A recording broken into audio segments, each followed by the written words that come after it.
Hello, everybody. My name is Ryan Dominguez, the Supervising Hazardous Substances Engineer for the Hazardous Waste Management Plan Unit.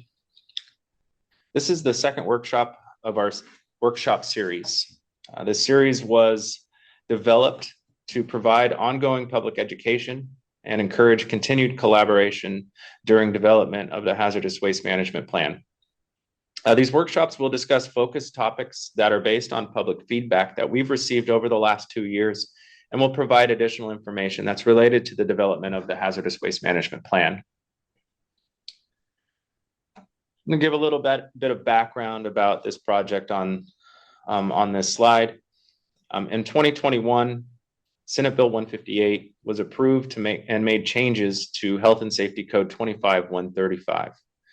The changes require the department to complete hazardous waste management reports that feed information into hazardous waste management plans. In 2023, DTSC published the first hazardous waste management report. Now, DTSC is using information in that report to draft the first hazardous waste management plan by March of 2025. The draft plan will be presented to the Board of Environmental Safety for approval.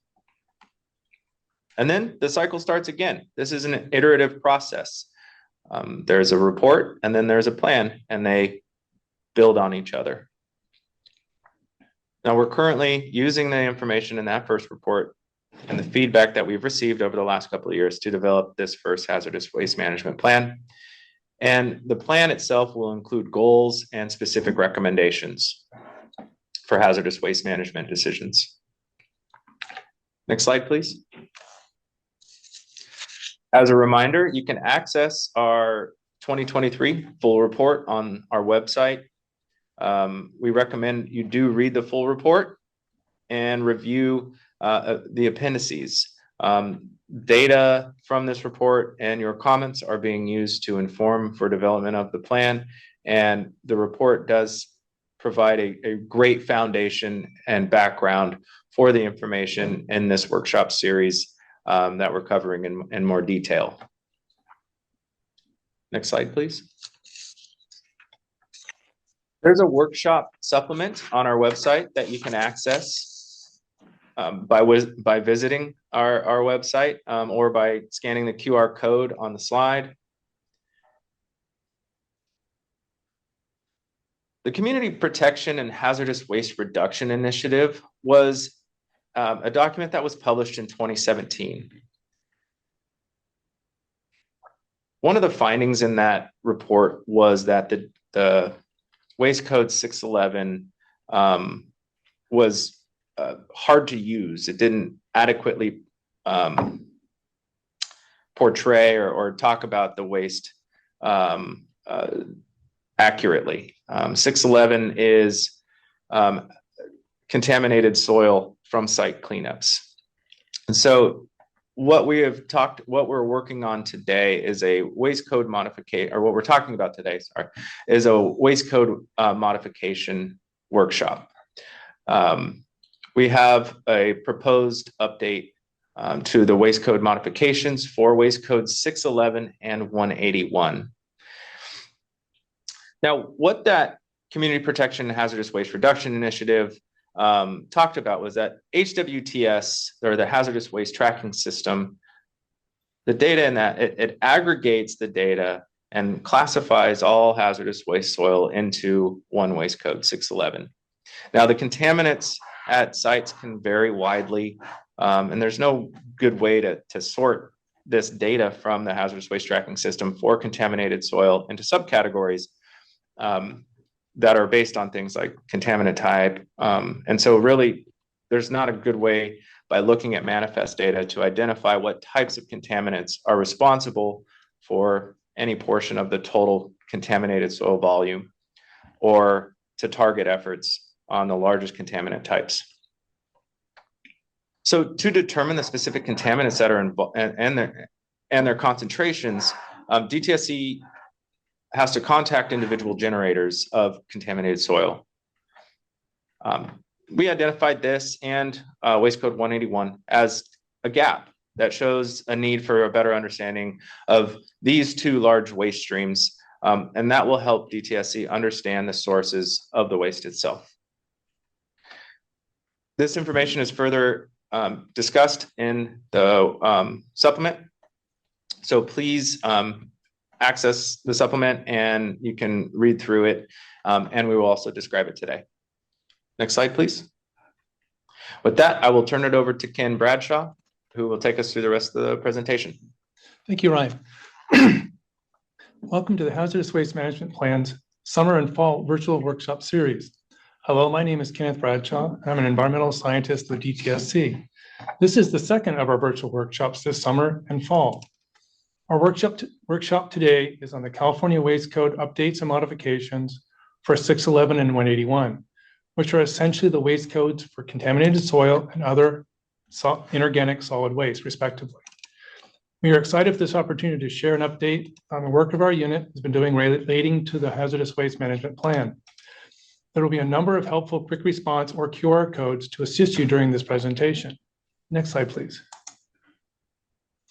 Our goals for this workshop are to share the reasoning and approach for the development of the proposed waste code changes and receive public feedback. Next slide, please. The agenda for today is as follows. Provide a brief review of the November 2023 Hazardous Waste Management Report findings related to contaminated soil, also known as California Waste Code 611, and other inorganic solid waste, also known as California Waste Code 181. This is also including a summary of the feedback we have received related to the potential waste codes. Background information, also including quick overview of manifest and the Uniform Hazardous Waste Manifest, the potential waste code modification approach and process, and we will present a roadmap about our next steps before inviting questions and public feedback. Next slide, please. California uses two hazardous waste coding systems. One is for waste identified as hazardous using the hazardous waste criteria required by the Resource Conservation and Recovery Act, or RCRA. These are the federal RCRA codes. You can refer to the report on our report on page 16 and 17 for the RCRA and 17 and 18 for non-RCRA hazardous waste. The other system is for waste identified as hazardous using hazardous waste criteria required by California, or the non-RCRA. These are the state codes, also called the California Waste Codes, or CWCs. Today, we are discussing two California waste codes, 611, contaminated soil from site cleanups, and 181, other inorganic solid waste, which have names that are overly broad and may contribute to a misunderstanding of the waste sources. As a reminder, not all soil comes from cleanups. Typically, two of the largest waste streams generated each year are soil and other inorganic solid waste. Contaminated soil alone typically comprises between 25 and 50% of the annual total hazardous waste generated in California. For example, next slide, please. For visualization, you may have seen this slide from the data harmonization workshop on August 7th. Here is a chart that compares California's top 3 waste streams to all other manifested hazardous waste from 2010 through 2021. We have discussed this chart many times in our past workshops. This chart is also discussed in more detail in a report on page 37. From the bottom of the chart to the top, you can see first, other inorganic solid waste at the bottom.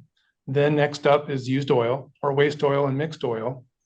Next is contaminated soil. And finally, all other manifested hazardous waste at the top. How much of these two waste streams on average are generated each year? Let's look. Next slide, please. Here are two charts comparing California's average annual hazardous waste generated for these two waste streams with a percentage of RCRA and non-RCRA waste. This means on average, being manifested is 264,000 tons of other inorganic solid waste, 181 on the left, is generated per year. Note where non-RCRA is 69% and RCRA is 31%. Next, on the left is, on the right is 567 tons of contaminated soil is generated each year, where non-RCRA is 93% and RCRA is 7% of that waste. Next slide, please. We found that these waste codes do not accurately describe the waste stream. The code, California Waste Code 611, is used to identify all contaminated soil identified as hazardous waste. The name suggests that all hazardous waste soil comes from cleanup projects. However, a large amount of contaminated soil comes from projects that are not cleanup-related projects. These are non-recurring hazardous wastes. These are projects that are short-term and are generally a few months to a couple of years. These are not coming from manufacturing processes. For example, these are soils from construction-type projects. The code, California Waste Code 181, is vague and does not clearly describe which criteria or constituents are causing the waste to be identified as hazardous. These are recurring hazardous wastes. These typically come from a process.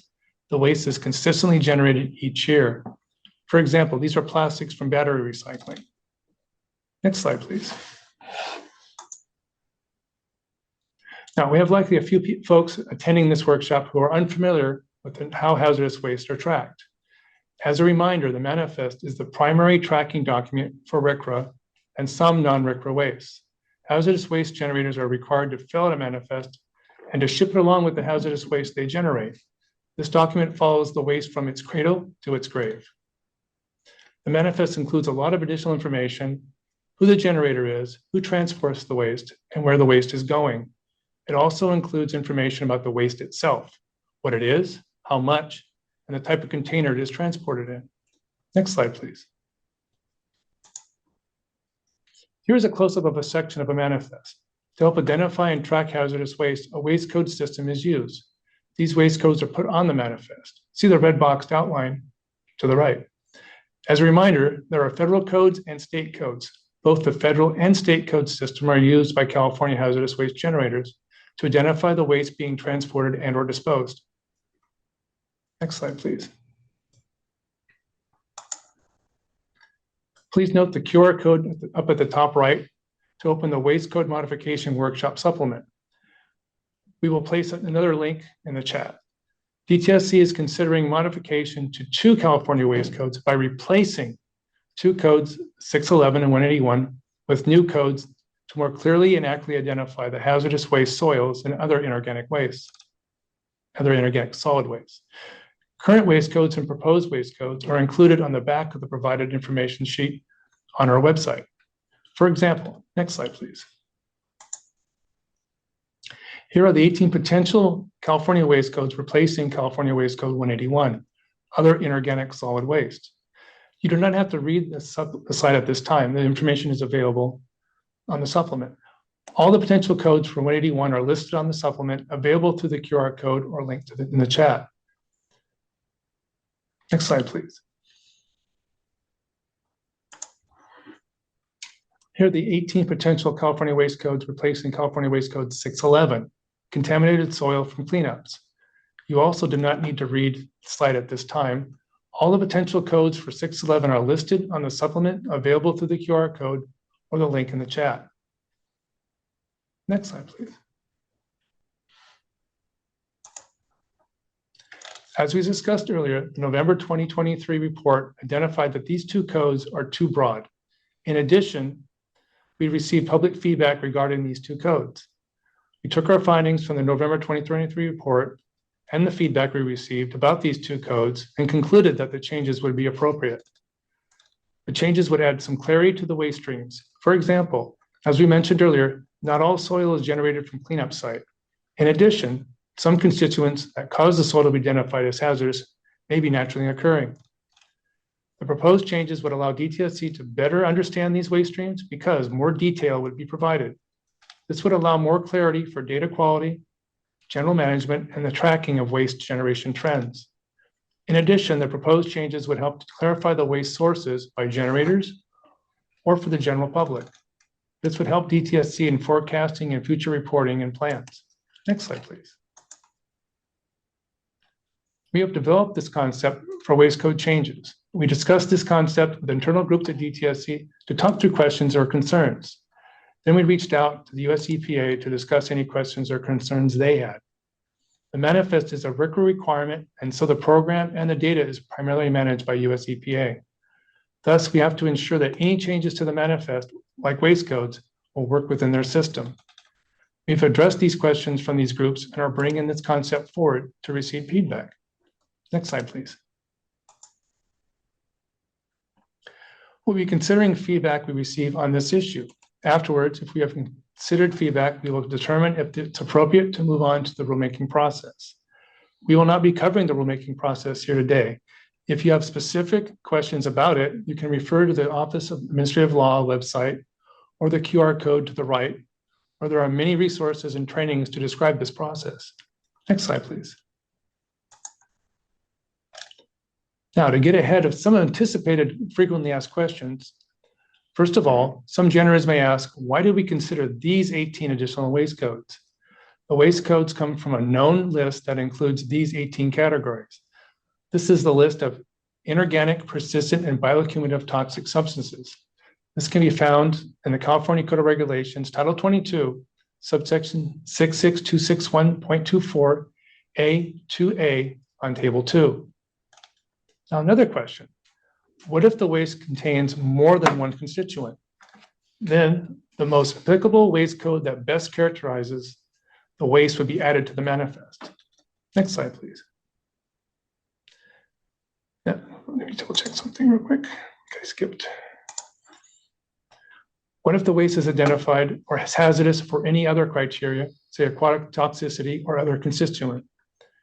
A generator would use either California Waste Code 199 for other inorganic solids identified as hazardous for any other criteria or constituent, or California Waste Code 637, soil identified as hazardous for any other criteria or constituent.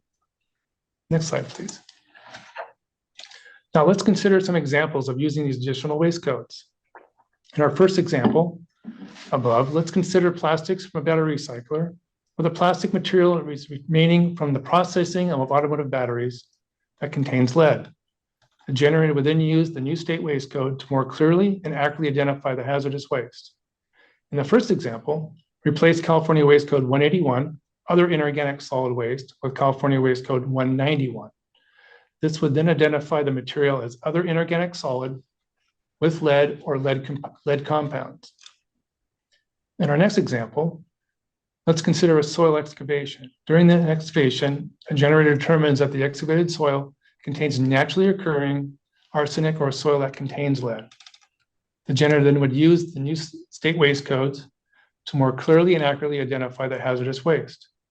In this next example, they would replace the California Waste Code 611, contaminated soil, with California Waste Code 621. This would identify the material as soil with arsenic or other arsenic compounds. If there was both arsenic and lead in the excavated soil, the generator would use both of these new waste codes. They would include California Waste Code 621, soil with arsenic and or arsenic compounds, and California Waste Code 629, soil with lead and or lead compounds. Next slide, please.